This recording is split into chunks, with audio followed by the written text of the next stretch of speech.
Pemirsa, kembali kita di Sarwa-Sarwi Pedalangan Indonesia. Ya, baiklah. Saya langsung menuju ke Kidalang. Kidalang, apa sebetulnya makna dari Anoman Obong ini dan ada kejadian apa secara aktual yang bisa kita perhatikan yang ada hubungannya dengan Anoman Obong ini? Jadi kejadian itu kan belum lama ini kan kompleks istana kita itu di gedung Setnek yang biasa untuk rapat kebakaran. Kan oh iya benar. Kebakaran di lantai 3. Ya. Ini ada cerita khusus waktu itu saya pas mimpin rapat di IKASI, Ikatan Anggaran Indonesia. Tiba-tiba itu Pak Joko Suyanto telepon. Wah kan, waduh ini emergensi apa pikir gitu kan. Iya.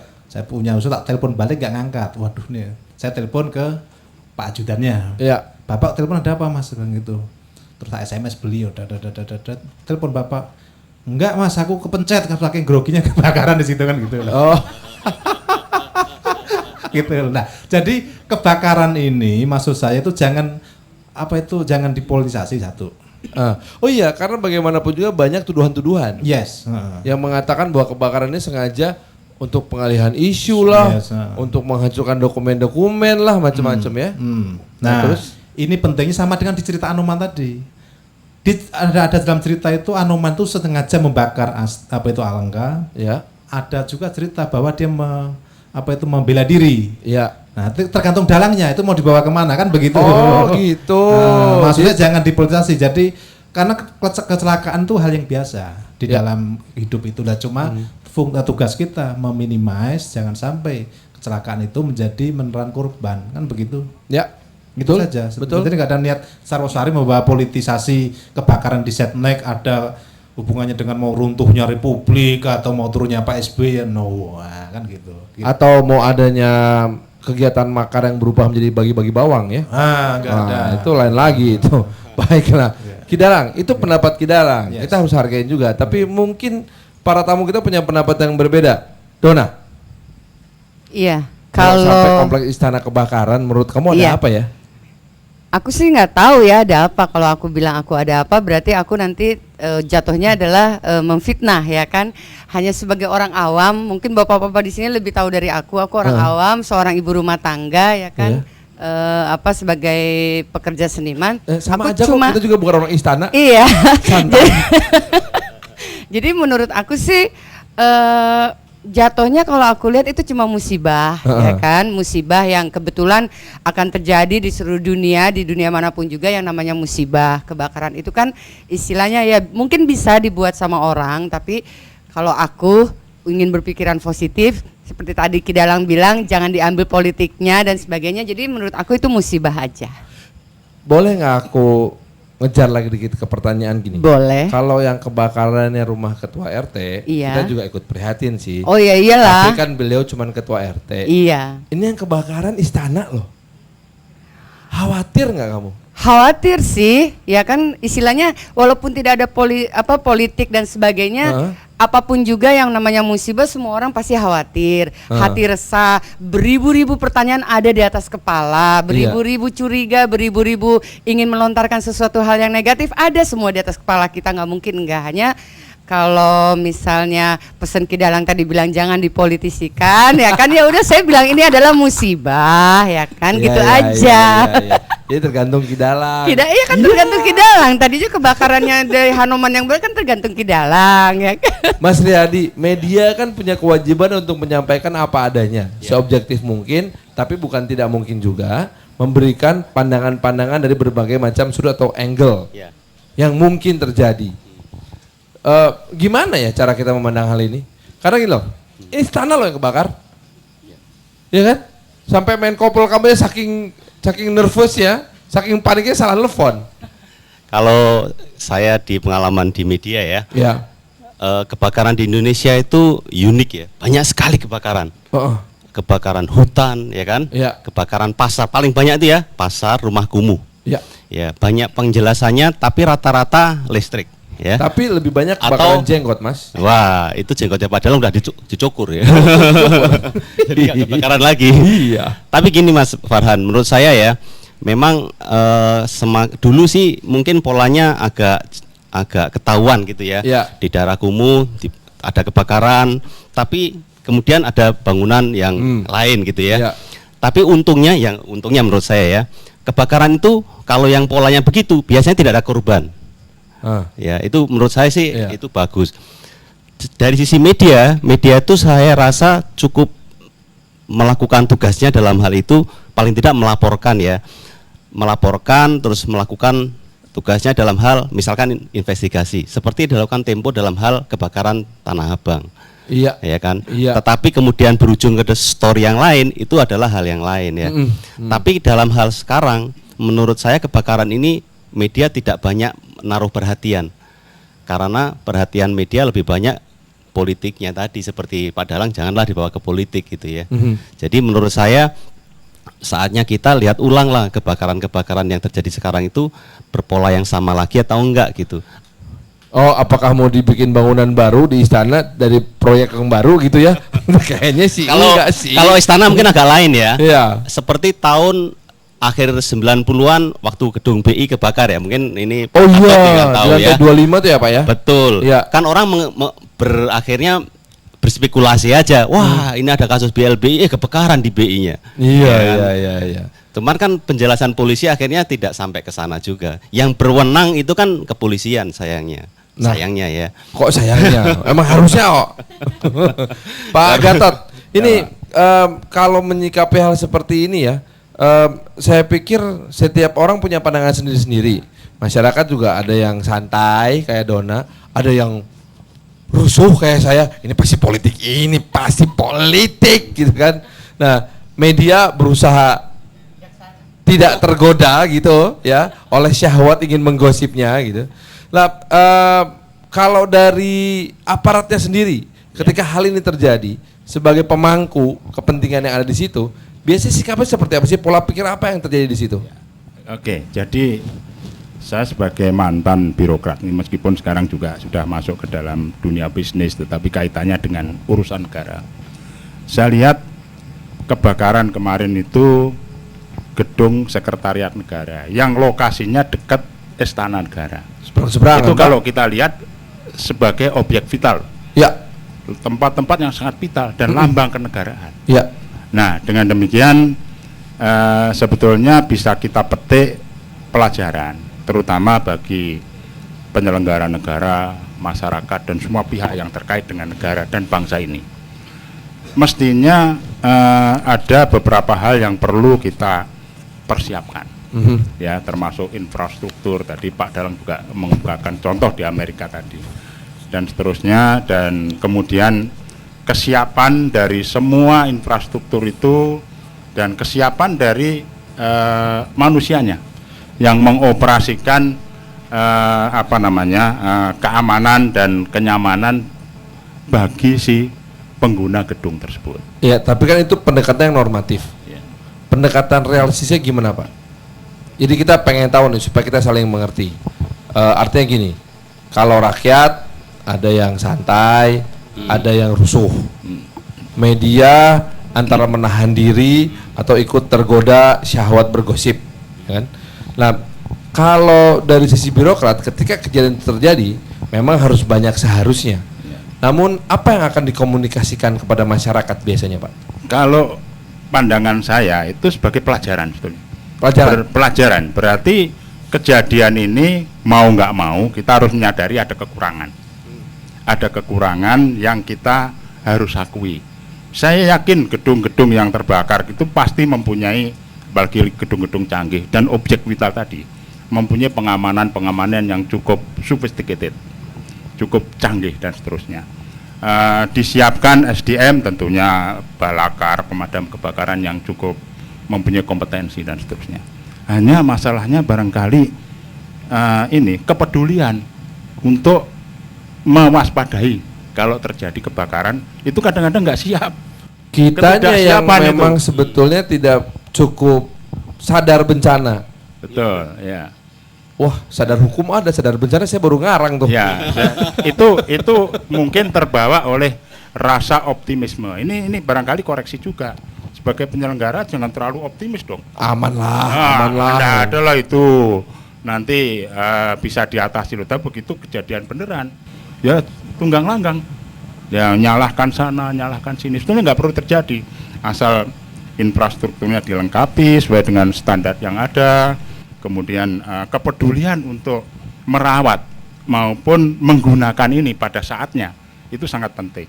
Kemudian pada saat misalkan kejadian perlu ada proses penyelamatan, evakuasi, kemudian hal-hal lain termasuk komunikasi publik dengan media ini. Mas Riyadi, apakah para pemangku kepentingan di sana sudah mengpublikasi atau mengkomunikasikan masalah ini dengan baik nggak? Paling nggak meredam kekhawatiran saya loh. Artinya gini, wah istana aja gampang kebakar, gimana rumah rakyat ya gitu. Menurut saya ya, kita semakin kesini itu kesadaran terhadap, kalau di Amerika dibilangnya itu health, safety, and environment tuh makin tinggi ya, karena per kapita income health and safety environment. Health, safety, and environment. Jadi kesehatan, keselamatan, dan lingkungan ya. Tapi dari sisi masyarakatnya sudah ada, dari sisi publiknya saya nggak terlalu yakin ya. Karena begini, kalau regulasi seharusnya itu ya setiap saat, saya ingat waktu saya pernah kerja di perusahaan minyak ya, setiap saat kita ada meeting selalu dijelaskan, nanti kalau ada sesuatu sana exitnya, sana ini. Oh iya. Itu cuma ada di perusahaan minyak. Perusahaan lain, jenis usaha lain nggak pernah ada. Ya, nanti coba kita bahas lagi secara lebih komprehensif masih di Sarwo Sarwi Pedalangan Indonesia. Jangan kemana-mana.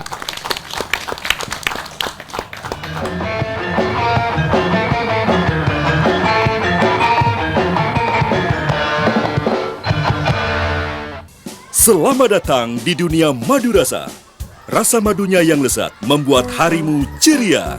Jadikan madu rasa bagian dari keseharianmu. Madu rasa, madu keluarga sehat. Madu rasa dari Air Mancur.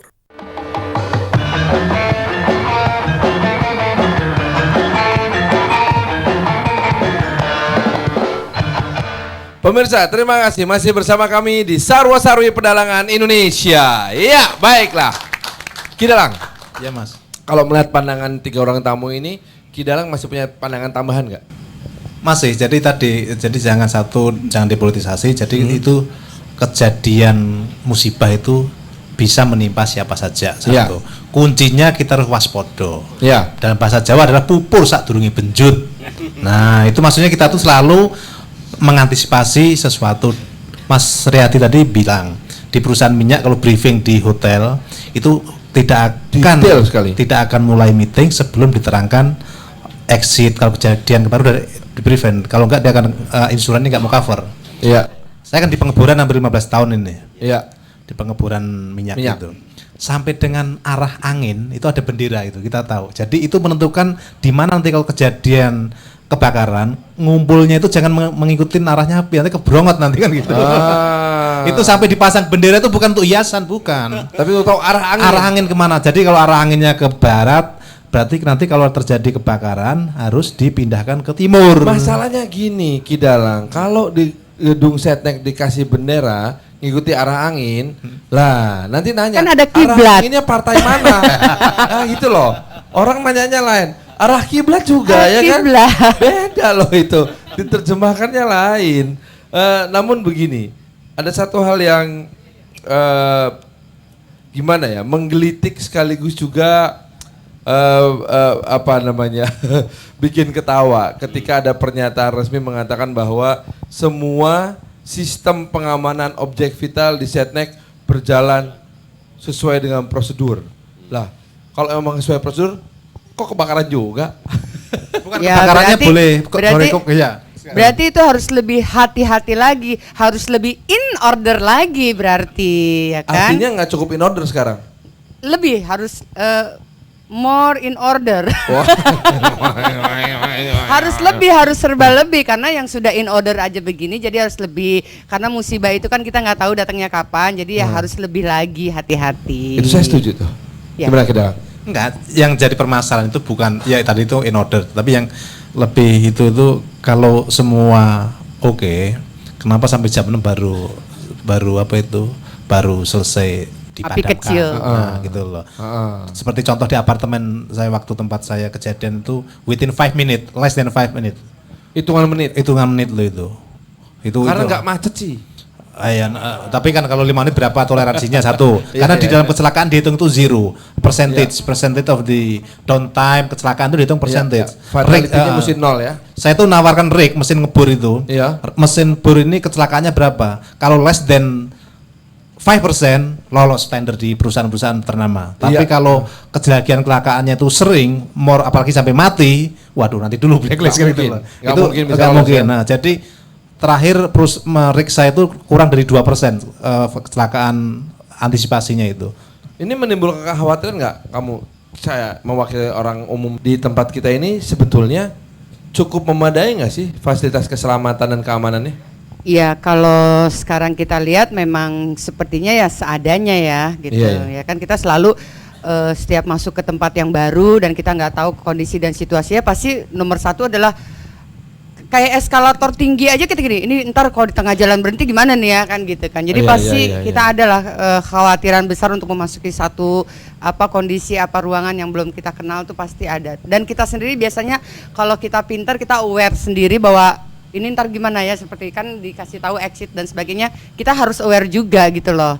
Kalaupun akhirnya fasilitas yang tadi Kidalang bilang nggak ada di satu gedung itu ya kita aware aja sendirilah gitu. Kamu pintar dan aware. Tapi kalau mulai hari ini semua nonton TVRI dan merasa harus berjaga-jaga ya akhirnya nanti kita akan berjaga-jaga. Ini baru rakyat yang pintar, tepuk tangan dong. Pak Gatot, kalau selama ini kan kita kan selalu dikenal bahwa pemerintah tidak bisa bekerja sendiri, harus masyarakat juga ikut terlibat gitu. Sebetulnya gini, saya khawatir aja sih ini. Khawatirnya semua saling berasumsi bahwa rakyat bilang, oh itu kan tugasnya pemerintah. Pemerintah bilang, ya itu tugasnya rakyat toh. Kalau semua kita ngerjain, wah nggak nyampe, tangan kita cuma 2 gitu-gitu. Ini kan seperti ini, muter-muter nggak ada ujungnya gitu loh. Iya. Ini gimana ya sebetulnya? Begini Mas, menurut pandangan saya sebetulnya kita hidup dalam suatu negara itu ibarat hidup dalam gedung tadi. Kata Bu Dona tadi, yang penting bagi siapa saja yang menghuni gedung itu jangan mempunyai rasa tidak aman, rasa kekhawatiran, sehingga hidupnya menjadi sehat. Terus kemudian oleh karena itu di gedung itu harus dijaga lingkungan yang nyaman, aman, sehingga kita bercengkerama, tidur pun menjadi tidak khawatir. Nah itu, kalau kita refleksikan ke kondisi negara, ya harusnya pemerintah dan masyarakat itu menjadi salah satu menjadi satu kesatuan di dalam penghuni itu. Hanya perannya yang beda, gitu loh. Nah, pemerintah karena masyarakat ini sudah membayar pajak, mereka menuntut yang namanya health tadi, yang namanya security, kemudian lingkungan yang nyaman bagi kehidupan di dalam masyarakat dari semua aspek kehidupan. Dan pembayar pajak sekarang udah lebih sadar untuk menuntut hak. Ya, tadi aku baru bayar pajak tadi. Gede banget, besar banget Pak. Gede banget. Alhamdulillah, artinya penghasilannya gede. Bagus dong. Nah, artinya memang taxpayer sudah mulai menyadari haknya. Iya. Nah, oleh karena itu penyelenggara negara ya yang melakukan building management gitu ya, itu harus bisa menjamin rasa seperti itu di semua aspek kehidupan. Building management harus bisa menjamin safety. Rasa aman. Mas Riyadi, ini saya melihat ada proses saling mengedukasi sebetulnya. Karena gini, siapa yang diedukasi, siapa yang mengedukasi rasanya nggak fair. Itu jadi cuma satu arah tok gitu. Ini kan kalau masyarakat sudah dan pemerintah sudah saling berinteraksi, ada taxpayer yang menyadari haknya, ada pemerintah yang menyadari posisinya sebagai building management gitu. Bagaimana proses saling mengedukasi ini bisa terjadi? Menurut saya gini sebetulnya saya menyambung dengan Pak Gatot ya, dari sisi kita ya, dari masyarakat atau media melihat, menurut saya kita itu masih jauh ya untuk bisa menjamin safety dari sisi kalau ada kebakaran, terutama di gedung tinggi. Bayangkan kalau terjadi di gedung paling tinggi, di paling atas. Waktu dulu di BI aja nggak ada yang bisa mencapai sana.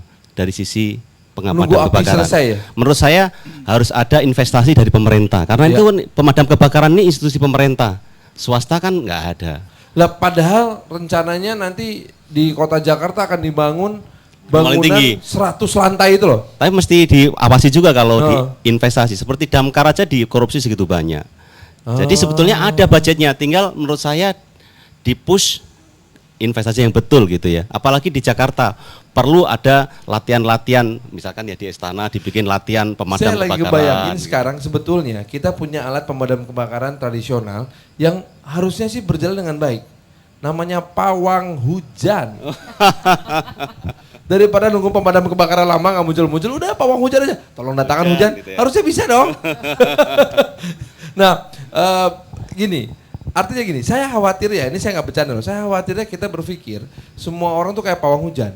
Pawang hujan kan bekerjanya begitu, dia bekerja, begitu nggak hujan, dibilangin, wah untung ada pawang hujan. Tapi begitu airnya hujan juga, semua bilang gini, wah maklumlah masa kehendak Tuhan mau dilawan, sama aja dong gitu. Iya kan? Nah, tapi dalam sebuah building management, nggak seperti itu dong. Yeah. Ada beberapa hal yang mesti ditangani dong.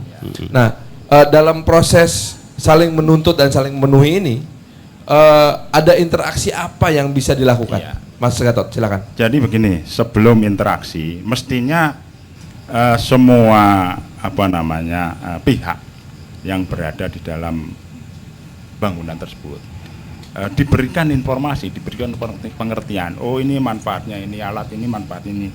Nanti kalau kejadian ini Anda harus kemana? Apa yang harus dilakukan, lapornya kemana. Nah, oleh karena itu perlu ada kebiasaan untuk mendeteksi, menginforce penggunaan peralatan yang ada. Jangan sampai nggak pernah dicoba, nggak pernah diaudit, nggak pernah diaudit. Tahu-tahu dibuka kerannya nggak ada air. Terus begitu lari ke tangga darurat, tangganya pintunya terkunci. Iya. Tapi kalau nggak ada air tuh ada solusinya kok, Pak. Tayamum aja. Terus yang kedua menurut saya ini kesiagaan atau kesamaptaan semua pihak. Jadi tidak hanya aparat pemerintah atau si pengelola gedung, tetapi masyarakat harus siaga. Siaganya itu tentunya penghuni gedung atau tenan lah katakan itu. Itu beda karena dia menikmati kan, menikmati. Nah, tapi siaganya ya waspadalah terhadap alarm. Kalau tidak boleh merokok di ruangan yang berlebihan juga jangan. Itu kan budaya gitu tuh harus terbangun. Sehingga saling mengisi, itu namanya mengedukasi satu dengan lain. Jadi kalau dari sisi kamu sendiri, kamu akan melakukan hal apa untuk misalkan ini merasa bahwa aduh saya ada rasa kurang safety-nya nih, apa yang mesti saya lakukan? Ya seperti tadi dibilangin, kita harus tahu keadaan gedung di sana. Ada proses mengedukasi diri sendiri. Iya, exitnya di mana, ya kan. Terus kalau ini mengenai kebakaran kan kita bicara. Terus pertolongan pertama, hidran itu, namanya sih yang semua peralatan P3K di mana ketahuan. Gitu. Aku nih baru mau kerja di satu kantor gitu kan. Mungkin di kantor itu tidak ada penjelasan mengenai yang tadi disebut. Ya cari aja sendiri deh ya kan. Jadi kalau tiba-tiba di kantor Anda ada anak baru keliling-keliling lihat-lihat, kemungkinan dia adalah pegawai baru yang sadar akan bencana sehingga nanya, "Kamu anak baru ngapain?" Cari pemadam kebakaran, ini ada apa nggak di kantor? Ya kalau orang awam kan balik lagi ke nasihat yang klasik ya, bahwa kalau kita tidak bisa menjangkau masyarakat, jangkaulah diri sendiri untuk berbuat lebih baik lagi gitu kan? Ini namanya wisdom ibu rumah tangga, saya suka. Tepuk tangan dong, keren sekali. Gimana dong? Pak Gatot menambahkan mengenai contingency plan. Contingency plan? Ya, ini alasan berjaga-jaga ya. Kalau terjadi fail semuanya harus kemana? Itu harus sudah ada di senario di dalam SOP dan harus dikomunikasikan, termasuk koordinasi dengan gedung yang ada di sebelahnya. Ya. Gitu. Jadi begitu rumitnya ya apa yang terjadi di sebuah kebakaran dalam tanda kutip sederhana tersebut, pada intinya adalah bagaimana komunikasi antar pemangku adat di sekitar ini. Ya, dan kalau kita bawa dalam kacamata makro ke sebuah negara, apapun yang terjadi di negara ini ya, sebelum kita menghadapi istilahnya pekerjaan rumah untuk public relation ke negara lain, Mbok ya di antara kita ngobrol dulu. Ngobrolnya Mbok ya terbuka, jangan pura-pura gitu ya. Iya. Kidalang piye Kidalang? Ya saya pikir sebentar aja. Jadi itu komunikasi itu penting sekali. Kalau di kampung dulu itu tiap di gardu itu ada pos ronda itu ada simbol untuk komunikasi mengenai kentongan kan. Baru muluk, kebakaran, kematian, pencurian ada semua itu. Dan di kampung itu lebih simpel lagi, pemadam kebakarannya belum berbentuk tabung CO2 itu bukan, tapi apa? Geblekan itu loh, geblekan dari bambu. Nah, jadi kalau terjadi kebakaran itu dipakai dulu. Tapi yang penting komunikasi antara warga dan simbol-simbol komunikasi. Sebetulnya kita itu sudah diajari komunikasi dengan kearifan budaya yang hebat itu sebetulnya. Dan kalau memang Anda ingin mengenal lebih dalam tentang kearifan budaya kita, tidak hanya nonton Sarwa-Sarwi Pedalangan Indonesia, tapi juga simak timeline dari akun Twitter @rhadwijoyo. Terima kasih untuk para tamu kita. Kidalang, tos jarak jauh. Tos jarak jauh. Dan kita jumpa lagi di episode mendatang dari Sarwa-Sarwi Pedalangan Indonesia. Saya Farhan, sampai jumpa.